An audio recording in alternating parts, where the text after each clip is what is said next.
Hi, so I just wanted to take a look at LNG in Updata Analytics and just different ways to look at the data. Here we're using EOX Live data, and we're looking at their Japan, Korea LNG data. We do a similar thing with Trayport and other feeds, but I wanted to explain to you the difference between the different ways of charting this data. So here is typing in the contract for Japan, Korea, and LNG. These are all the contracts that I've selected previously, and it just remembers those contracts that I've typed in previously. So that's quite handy when you keep going for the same contract, because once you've got these charts on your screen, that tends to be the way you store them. But it's this notation that we use as standard in Updata. It's generic to the feeds that we deal with, as I mentioned with Trayport or others, where we have the front plus 1, 2, and 3 near. And so if you imagine the front would be at the moment the September contract, front plus 1 would be October, etc. Near is the front contract not fixed, and I'll explain that in a minute. And then we also have this contiguous. So just looking at that in terms of the charts, this is the September contract. Now, on this screen, if I have this one here as the near, now that's exactly the same thing, except for as time goes on this screen, this will always be the front contract. So if I come back and look at this screen in 6 months' time, this will be the September old contract, but this one will be the contract that's rolled forward into March next year. So this will always be the front contract. It's the actual contract. Now, the near contract is actually rolled prices. And so that's really interesting, because this is, and I talk about rollover a lot in technical analysis with contracts. So this rolled contract is what the prices were, but rolled, and contiguous is actually what all the different contract prices were. So this is what LNG front month price was exactly over the period, and this is it rolled.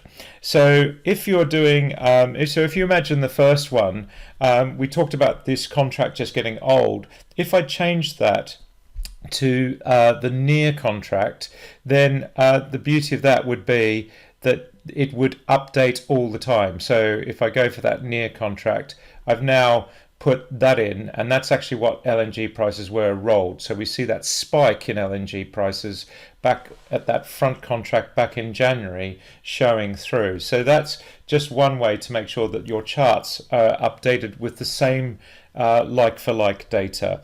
If you're going to do technical analysis, you really want to do it on the near, because this is the roll adjusted contract. So this is not exactly where LNG traded, but this is back adjusted so that you can make sense of the data. So if you're doing things like moving averages, you're not getting jumps in the data, which is really quite key. So this is where you would have got the crossovers on the rolled contract. This also becomes really important for things like cloud analysis.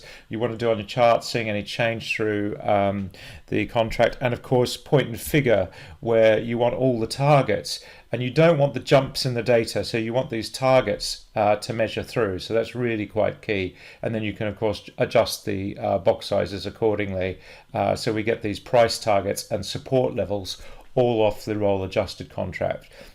Where you might use the contiguous contract is when you start to think about forward curves. Now, the forward curve is made up of all the individual contracts. So if I click on any one of these, this is December 22, and that's the contract data for December 22. So all of those contracts are built into that curve, which means that when I come to look at the forward curves on the price, I could use contiguous here, because this is what the LNG price actually traded at, and then these were the forward curves overlaid on that price. So you can just overlay the curves, and you can actually say, what did the curve look like 90 days ago, or any time you want. So here I've said, what did the curve look like 360 days ago. So this gives you an idea of what the forward market looks like against the volatility in the price. So you can see the opportunities that come from actually doing the analysis on the chart. So that's really quite key. When you can see those analysis, you can then compare that to the forward prices and trade that market accordingly. So the key thing is to understand the difference between those 4 different chart types. That's the actual contract, that's the actual front contract, so that is going to change every month, whereas this one will just stay as the September contract. And then this one is a roll adjusted contract where the contracts are joined, and then this is actually where the prices change, not roll adjusted.